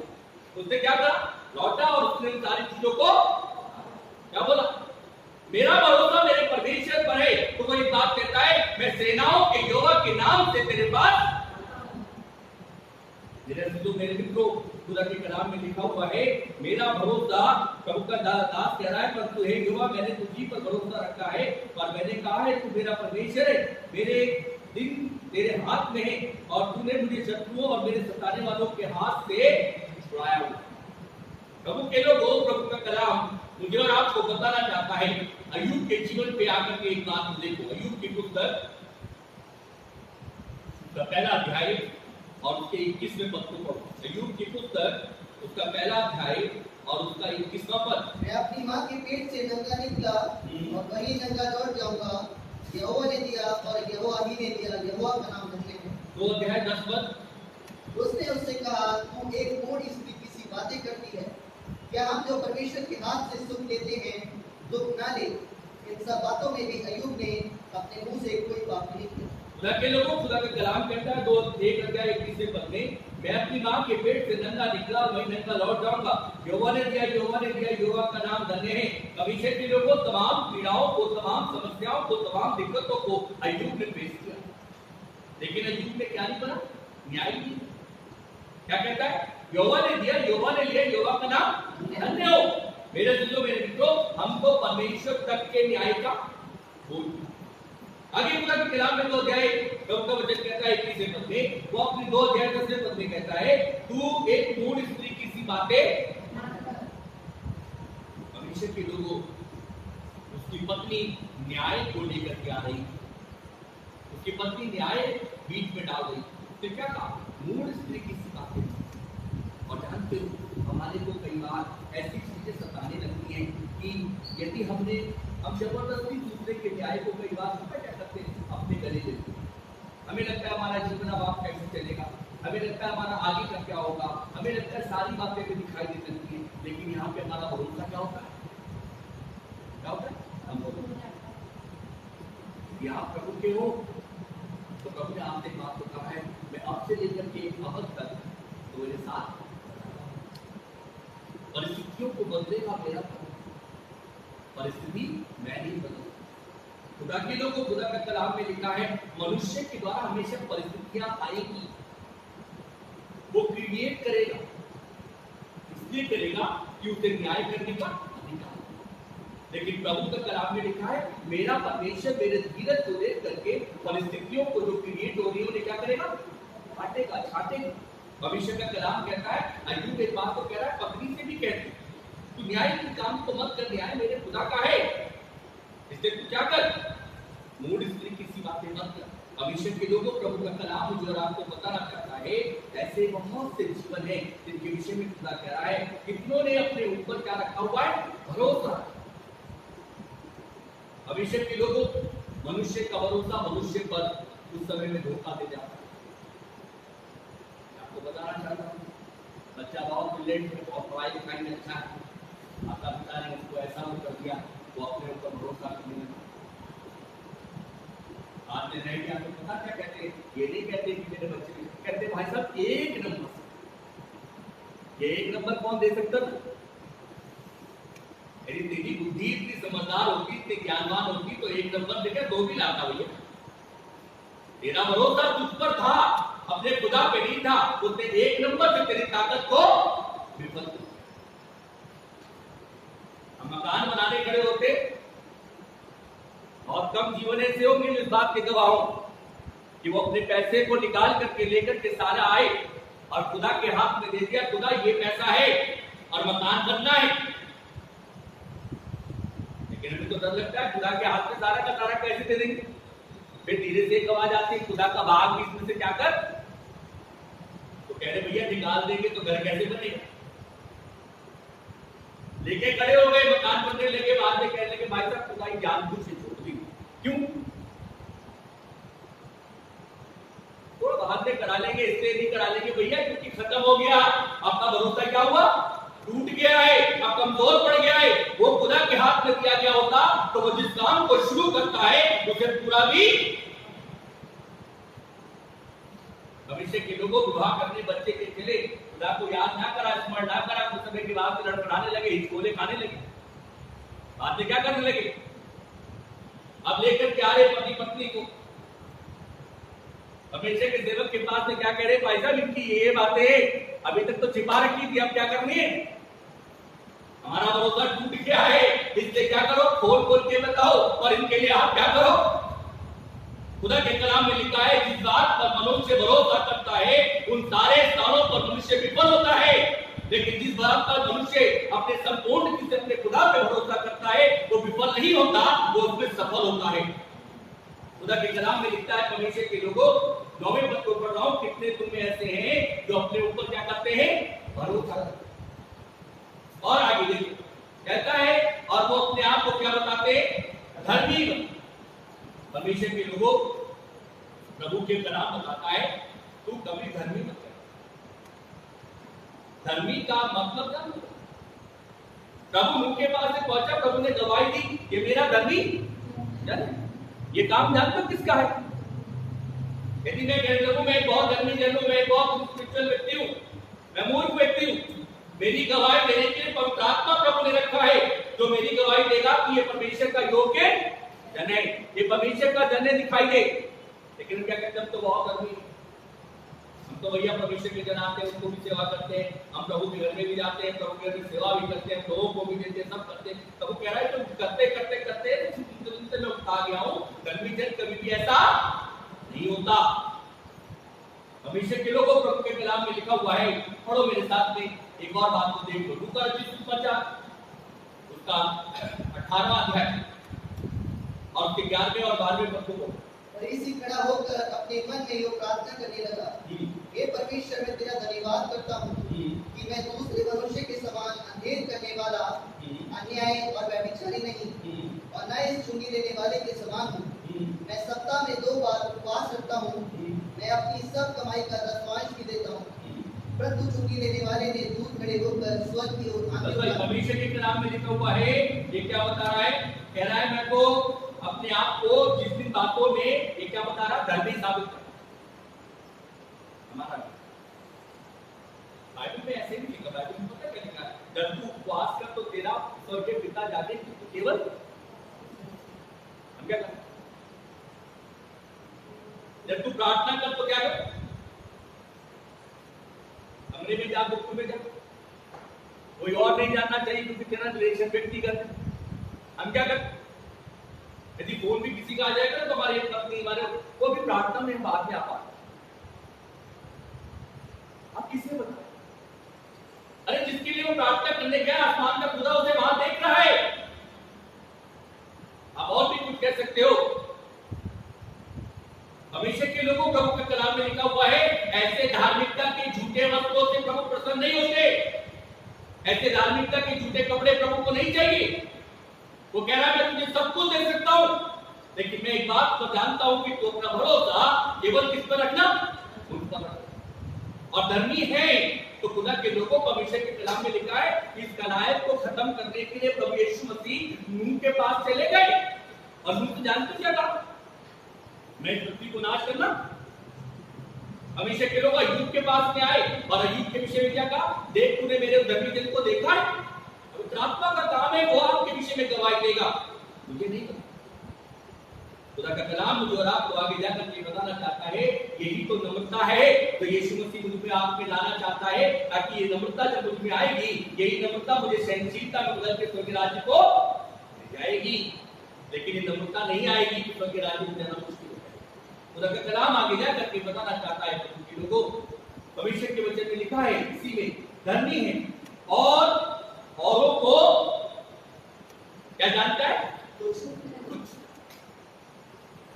मैं भरोसा अपने पे रखता हूँ, बहुत पैसे वाला हूँ, बहुत ताकतवर हूँ, बहुत अच्छे घर का मालिक हूँ, बहुत अच्छी बुद्धिमान है, बहुत अच्छी पढ़ाई है, लोग काउंसलिंग के लिए मेरे पास आते हैं, लोग सलाह मुझसे लेते हैं, और बाइबल भी पढ़ता हूँ, लेकिन अपने ज्ञान के लिए पढ़ता हूँ और इसमें से चुरा चुरा करके इसका वो करता हूँ, लेकिन इसे आज तक अपने जीवन के अंदर में मसीह के नाम के लिए लाभदायक।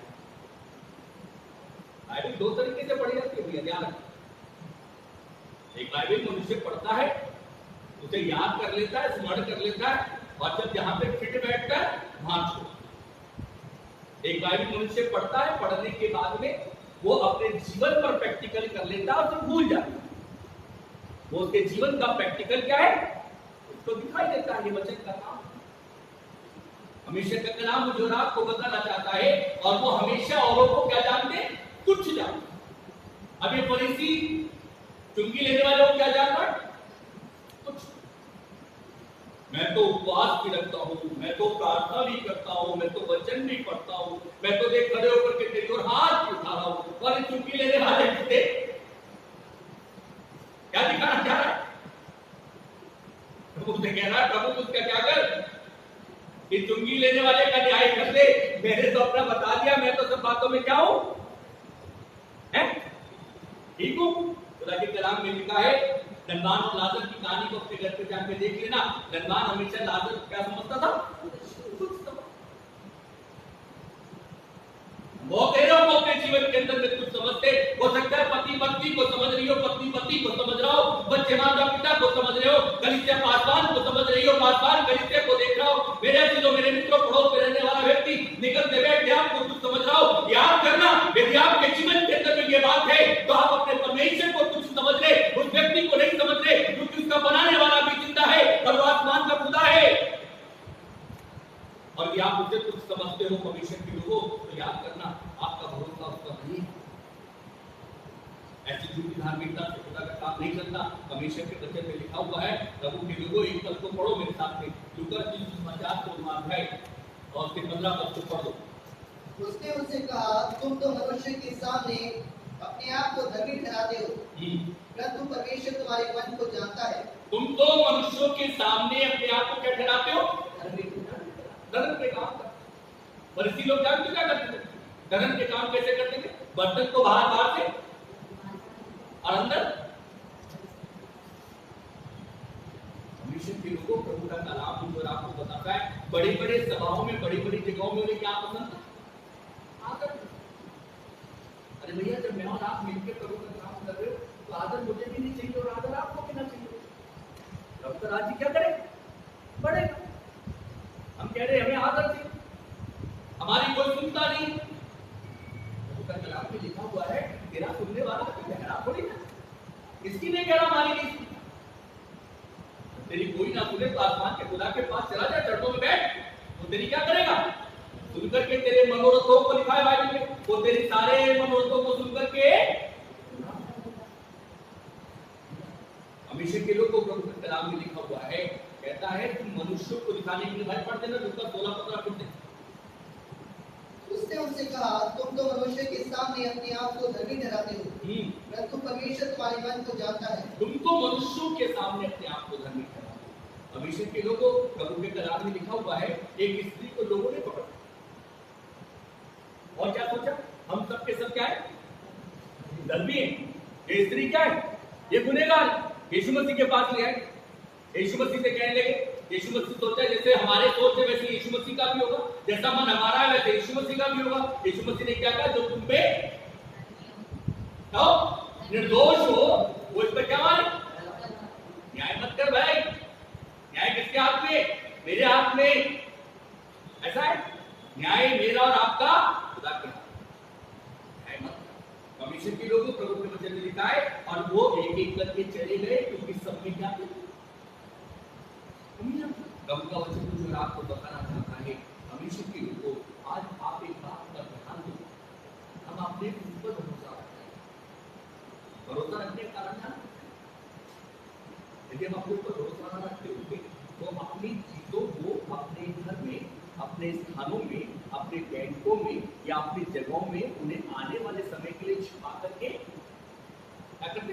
ना रखते। मैं आपको एक बात बताना चाहता हूँ, पिछले दिनों में कोविड-19 कोरोना वायरस 3 महीने से कितने जीवन क्या हुए, कितने परिवार एक साथ क्या हुए, वो रखा हुआ कहां? बोलो। खुदा ने क्या कहा? अपना भरोसा अपने पर मत रखना, अपना भरोसा मुझ पर रखना। अब खुदा के कलाम में आओ मेरे साथ, देखो बेटों के काम 2 अध्याय 44 और 45 पद को पढ़ लो। इसलिए हम आशीषों के भागीदार नहीं बनते। और सब विश्वास करने वाले इकट्ठे रहते थे और उनकी सब वस्तुएं साझे में थी। खुदा के कलाम में लिखा है, सब भरोसा करने वाले, सब विश्वास करने वाले कैसे रहते थे? इकट्ठे रहते थे। और उनकी सारी चीजें कैसी थी? और आगे वे अपनी अपनी संपत्ति और सामान बेच कर जैसी जिसकी आवश्यकता होती थी बांट दिया करते थे। खुदा के कलाम में लिखा है, वो अपनी संपत्ति को क्या करते थे?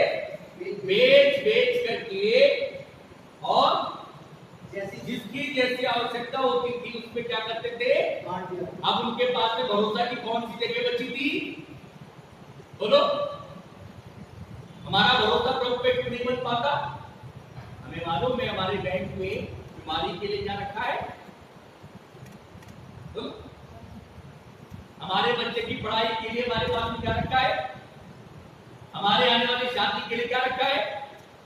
तो यीशु मसीह में भरोसा क्यों होगा भैया? यीशु मसीह में भरोसा पता कौन करता है? जिसके पास में कुछ नहीं होता वो खाली होता है। वो कहां जाएगा? प्रार्थना से शुरू करेगा, धन्यवाद के साथ में अंत करेगा। हमारा भरोसा तो ऊपर है।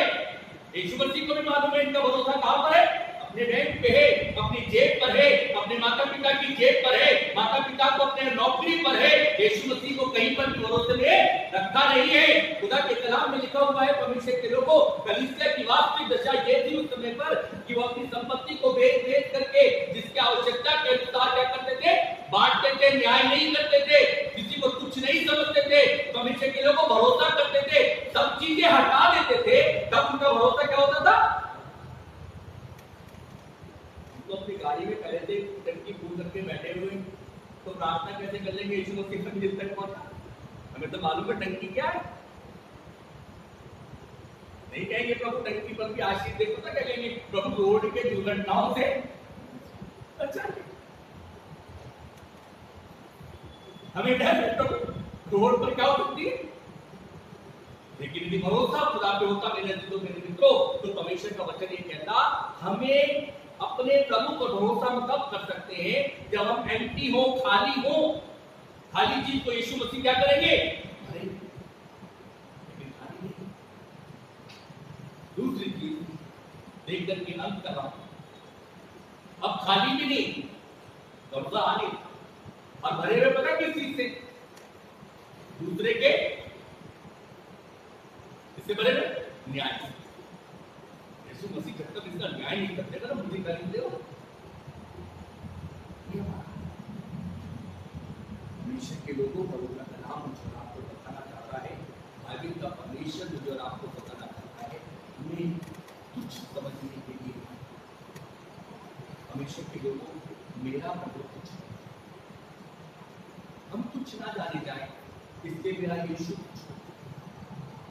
उसने अपनी दाढ़ी उठवाई, उसने अपने मुंह पर थुकवाया, उसने अपने वस्त्रों को छाना, उसने उन कोड़ों की मार को खाया, वो कुछ, लेकिन वो नहीं चाहता कि उसका कोई विजन, कोई कुछ। के लोगों कि आपका कोई व्यक्ति बिल्कुल आपकी नजरों में गिर रहा हो, आप उससे भी कुछ जानने का अधिकार नहीं रखते, क्योंकि आपने उसके लिए कुछ किया नहीं है। उसको बनाने वाला आसमान में जिंदा है। आप केवल और केवल उसके लिए क्या कर सकते हो? प्रार्थना कर सकते हो बस। यदि आप उससे जरा से ज्यादा कुछ कर रहे हो, याद करना कहीं आपके मुंह से कोई गलत निकल गया, आपका न्याय गड़बड़ हुआ, तो सीधा का सीधा आसमान की खुदा पर जाएगा और उसका पलटा हुआ आप देखेंगे। हमेशा का कलाम मुझे और आपको बताना चाहता है, अंत की बात पर आकर के समाप्त करते हैं। प्रभु के लोगों, प्रभु का कलाम को एक बात को कहता है, हमेशा के लोगों कि तू केवल और केवल अपने आप को जांच, लेकिन न्याय क्यों क्या न्याय मिलता है? इसलिए मनुष्य अपने आप को जांचे, अपने को जांचे, दूसरे को ना जांचे। न्याय करने का क्या होता है? दूसरे को जांचे। प्रभु के वचन में केवल और केवल मिलता है मनुष्य अपने आप को, मैं अपने आप, हम अपने आप को जांचें, और जहां पे गड़बड़ हो उसे प्रभु के हाथ में लेकर के आगे बढ़े। हमेशा के लोगों, अंत के आखिरी दो पद मेरे साथ में देख लो और इन्हें देख करके समाप्त करते हैं। पढ़ो मेरे साथ में मत्ती 5:23 अध्याय और उसके 12वें पद को पढ़ो।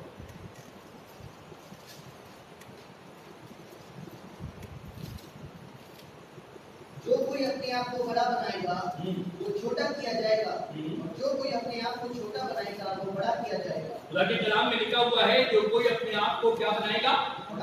बड़ा बनाएगा वो छोटा, और जो कोई अपने आप को छोटा बनाएगा वो मर्जी मेरी, जब प्रभु के राज्य में कैसे जाना चाहते हैं? बड़े बन के जाना चाहते हैं या छोटे? परमेश्वर के लोगों, प्रभु का कलाम मुझे और आपको बताना चाहता है, अंत की आखिरी बात को लेकर के समाप्त करते हैं। और भाई पढ़ो मेरे सामने प्रभु के कलाम से, परमेश्वर के वचन में लिखा हुआ है, 13वें पद को पढ़ो जी, 18 अध्याय 50 का 13वां पद। परंतु चुंगी लेने वाले ने दूर खड़े होकर स्वर्ग की ओर आंखें उठाना भी ना चाहा, वरन अपनी छाती पीट पीट कर कहा, हे परमेश्वर उस पापी पर दया कर। 14 पर मैं तुमसे कहता हूँ कि वह दूसरा नहीं परंतु यही मनुष्य धर्मी ठहराया जाकर अपने घर गया। क्योंकि जो कोई अपने आप को बड़ा बनाएगा वो छोटा किया जाएगा और जो कोई अपने आप को छोटा बनाएगा वो बड़ा किया जाएगा। अब इस चुंगी लेने वाले व्यक्ति ने प्रभु से नहीं कहा प्रभु मैं कितनी बार उपवास रखता हूं,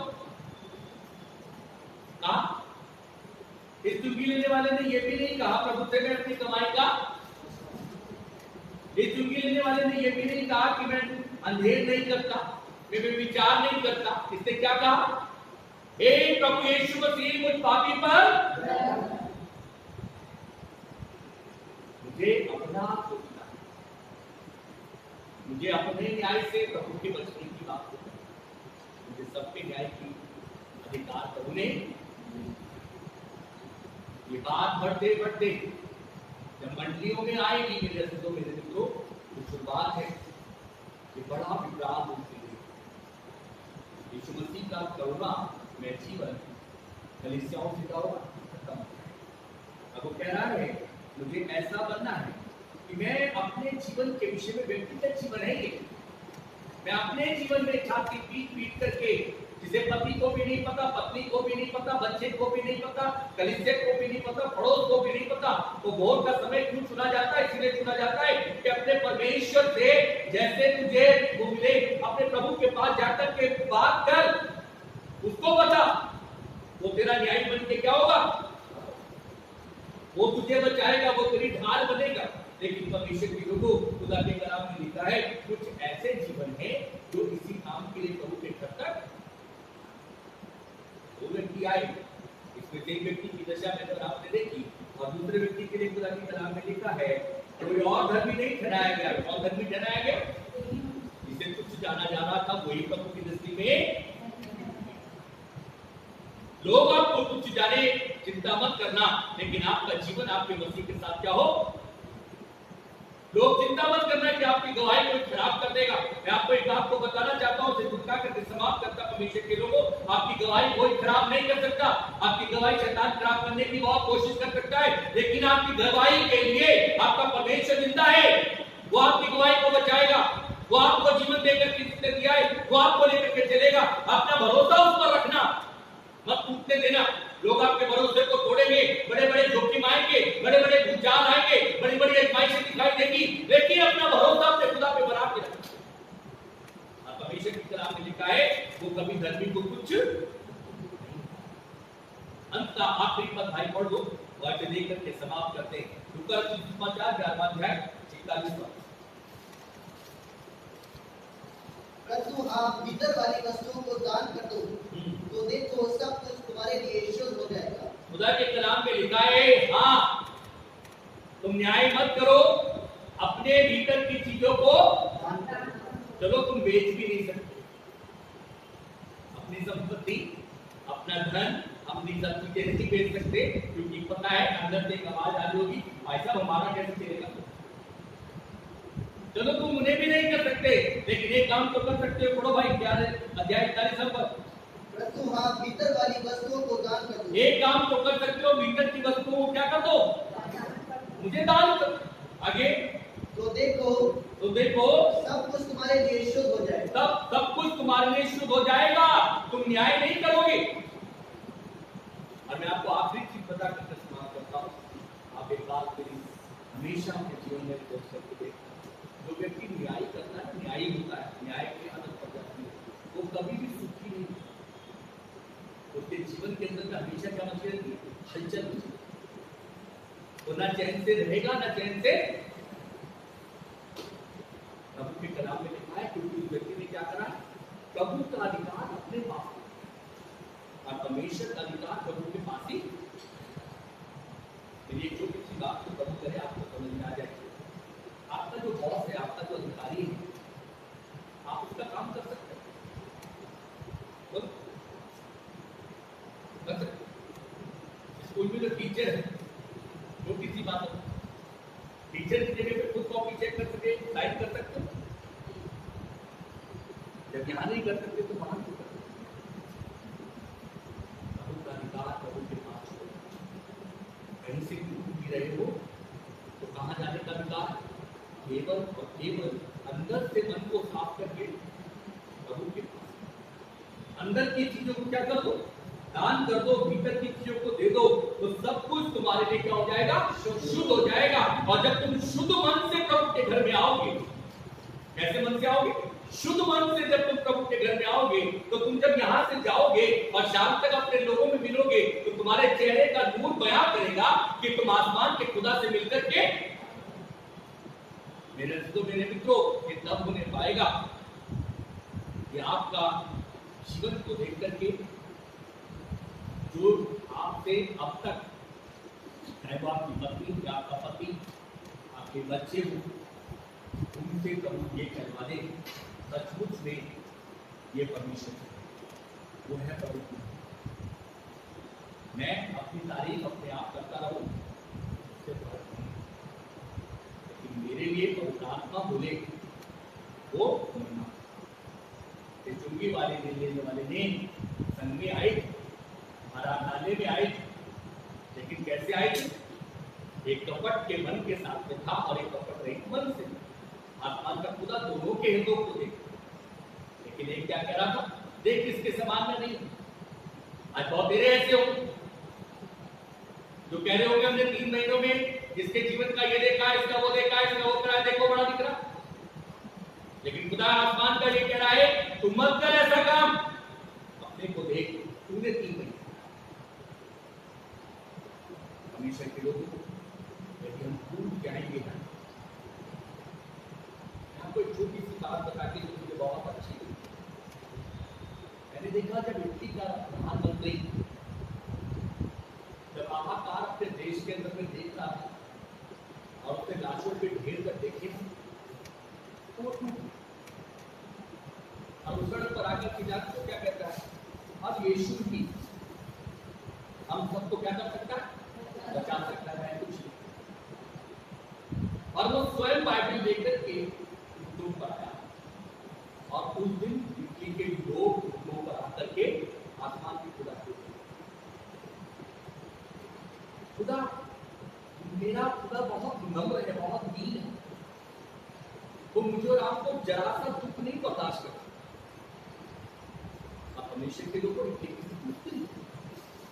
खुदा मुझे और आपको कहना चाहता है, एक दूसरे से प्रेम कपट से मत करो, अच्छे मन से करो, अंदर की चीजों को दूसरे के प्रति जो है आज क्या कर दिखाओ प्रभु को, और प्रभु से कहो प्रभु मैं सच्चा हूं, आपका व्यवहार मैं कभी न्याय नहीं करूंगा, चाहे मेरा पति हो, मेरी पत्नी हो, मेरा बच्चा हो, कलीसिया हो, प्रभु प्रभु मैं अपना उन्नत हमेशा के लोगों आप देखना करके देखना, ये कलीसिया प्रभु के लिए फलदायक कलीसिया।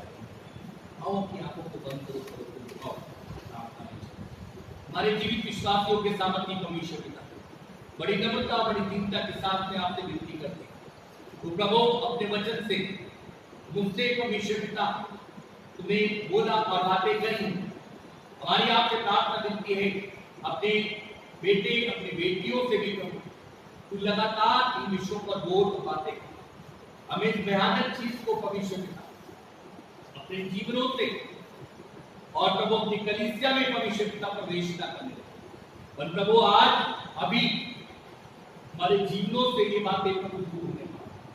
अब प्रभु आपके जीवे प्रेम से एक दूसरे से प्रेम करें, हमें एक दूसरे के लिए प्रार्थना, हमें एक दूसरे की स्तुति, हमें एक दूसरे की चिंता, हमें एक दूसरे को परमेश्वर पिता आपके आमद के दिन तक प्रभु एक दूसरे को अपने विश्वासों में गर्म करने पाए, और हमारा भरोसा केवल और केवल आप पर हो। हम गर्मी अपने कामों से नहीं, मन प्रभु आपकी धार्मिकता के द्वारा वो झिल्लक, वो टोप, वो धार्मिकता के बस हमेशा पिता देकर के प्रभु बनने पाए। प्रभु अनुग्रह करे, प्रभु दया करे, शैतान की युक्तियों को आपके पुत्र पर उद्धार करता यीशु क्रिस्त के नाम से मांगते हुए अपनी प्रार्थना आपके पुत्र पर उद्धार करता यीशु के नाम में, आमीन।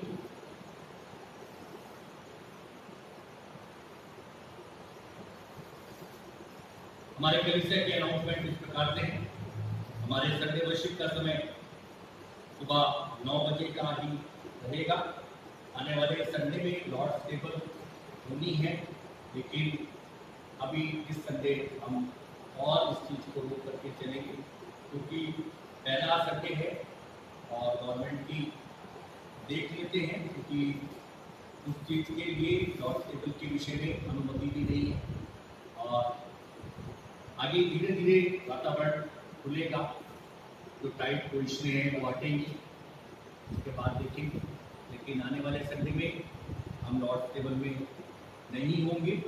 हम इस चीज़ को, इस दर्द को सबका बहुत अच्छे से समझते हैं कि पैशन वीक के समय से हम परमेश्वर की मेज से वंचित हैं और प्रभु करे यदि इस हफ्ते में कुछ ऐसी बातें बनी, आदेश ऐसा प्राप्त हुआ तो हम आपको बता देंगे कि आप तैयारी से फिर आइएगा, लेकिन अभी तक ऐसा नहीं है। आने वाले समय के लिए प्रार्थना करें कि प्रभु अपने अनुग्रह को करे, वातावरण और स्वच्छ होने पाए और अनुग्रह प्रभु का मिलने पाए। एक दूसरे के लिए अपने परिवारों में प्रार्थना करें, एक दूसरे के परिवारों के लिए प्रार्थना करें कि कोई भी व्यक्ति इस बड़ी महामारी से की चपेट में ना हो, वन प्रभु का अनुग्रह हर परिवार, हर व्यक्ति, हर जीवन पर हो। और प्रभु से मांगेंगे आने वाले समय में सरकार की ओर से दिशा निर्देश मिले तो संडे स्कूल की सेवा भी शुरू की जा सके और वीकली मीटिंग्स पर भी हम बढ़ने पाए, क्योंकि जितने समय तक परमेश्वर के लोगों प्रभु का आराधनालय बंद रहेगा, सभाएं बंद रहती हैं, हमारी आत्मिक उन्नति भी रुक जाती है और हम नहीं चाहते कि कलीसिया की आत्मिक उन्नति रुके, मन प्रभु का राज्य बढ़े। तो अपनी प्रार्थनाओं में याद रखें और एक दूसरे को बल दें ताकि प्रभु की आमद के लिए हम सब तैयार हो पाए। आइए हम सब अपने स्थानों पर खड़े हो जाएंगे और इस गीत से प्रभु को महिमा देंगे। गीत का नंबर 278 नई गीत की किताब में है, यीशु को मैं सब कुछ देता, और इसी के अपनी नजराने प्रभु के सम्मुख लेकर के आएंगे।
आइए अंतिम और आखिरी प्रार्थना देते हैं।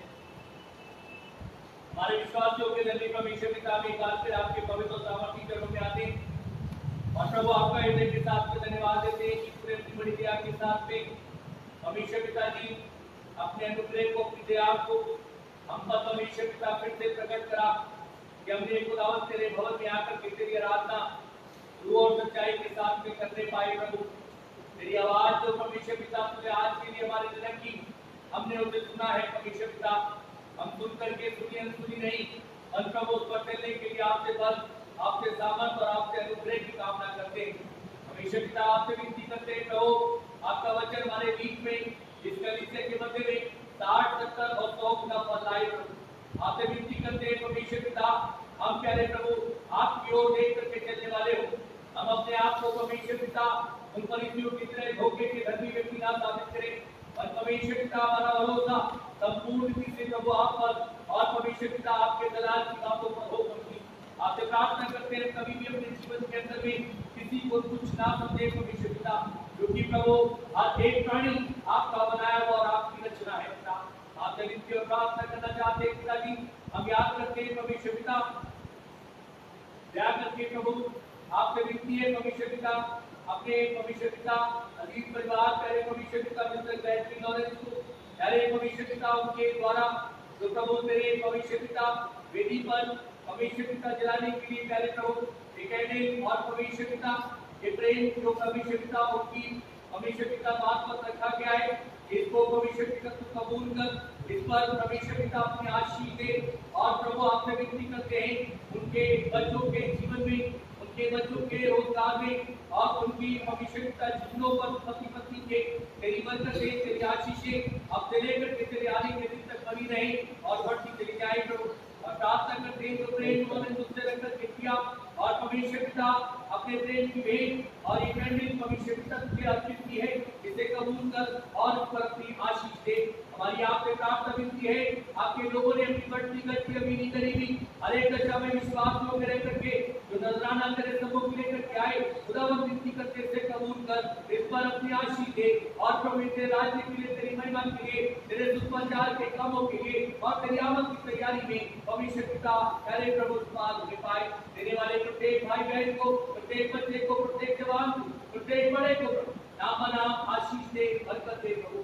हर एक उम्र के दौरान हर एक के घरों के चारों तरफ के लोगों के बारे में इस कोविड-19 के लिए प्रार्थना करते हैं कोरोना वायरस के लिए प्रभु दया करके अपने लोगों की दे, आपका प्राण शरीर की रक्षा कर, उनकी इम्यूनिटी पावर को प्रभु डेवलप कर और प्रभु उसे स्ट्रॉन्ग कर परमेश्वर पिता, और तेरा लहू उनकी दे आत्मा प्राण शरीर पर पिता पुत्र आत्मा के नाम पर लगाते उनके घरों के चारों तरफ से सुरक्षा रूपी बाड़े को पिता पुत्र आत्मा के नाम पर बांध देते हैं। परमेश्वर हमारी प्रार्थना है आपका अनुग्रह बहुतायत के साथ में उनके जीवनों पर और प्रभु उनके घरों पर प्रभु बना रहे, उनके फाइनेंस पर प्रभु, उनकी किचनों को परमेश्वर पिता ब्लेस कर परमेश्वर पिता, जो प्रिय लोग परमेश्वर पिता यहाँ से बाहर परमेश्वर पिता अपने नौकरी के लिए या अपनी पढ़ाई के सिलसिले में उनको भी तेरा खाली याद करता है, तो उनके भी जीवन पर अपनी अनुकंपा को, अपनी दया को, अपने अनुग्रह को बना के रख और उनको परमेश्वर पिता वहाँ पर योग्य संगतियों से जोड़ करके रखा और उनके लिए उपाय कर कि वो शीघ्र प्रेमदर्शन को परमेश्वर पिता आने पाए, उनके स्थानांतरण होने पाए और प्रभु उनकी तेरी में पूरी हो और प्रभु तुझे दलाल और महिमा मिलने पाए। प्रभु प्रार्थना करते हैं जिनके विवाह की आवश्यकताएं आसमान से तूने देख और पूरा कर और अपनी आशीष दे प्रभु। हमारी आपसे विनती प्रार्थना है परमेश्वर पिता, हम आज के दिन को, आपके वचन को, आपके परमेश्वर पिता आराधनालय में एक एक भाग को प्रभु और तेरे प्रिय लोगों को, उनके घरों को तेरे पवित्र और सामर्थ के हाथों में सौंपते हैं। उसे विनती करते खुदावंद अपनी आशीष को दे, उनके विश्वास को, उनके भरोसे को उसमें दृढ़ और मजबूत कर प्रभु, और यही भरोसा यही विश्वास आने वाले समय में इस बड़े संकट से प्रभु उनको छुटकारा और निजात दिलाएगा।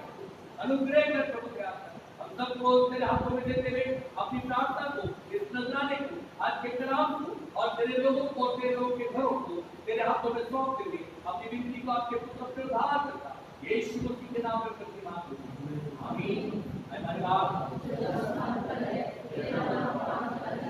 मेरी बादशाह मेरी बरकत आसमान को बल्कि जमीन हमारे रोज की रोटी आज बख्श दे, जिस प्रकार तुम पर माफ करते हैं तुम्हें हमारी को माफ। हमें ख्वाहिश न पड़ने दे बल्कि बुराई से क्योंकि बादशाह कुदरत हमेशा आमीन। हमारे प्रभु यीशु मसीह का अनुग्रह, पवित्र पिता की दया और पवित्र आत्मा की संगति और सहभागी अब से लेकर के उसके आने के दिन तक हम इससे प्रत्येक के साथ, हमारे परिवारजनों के साथ, इस मंडली के हर एक व्यक्ति के साथ उसके आमद के दिन तक होती रहे। आमीन।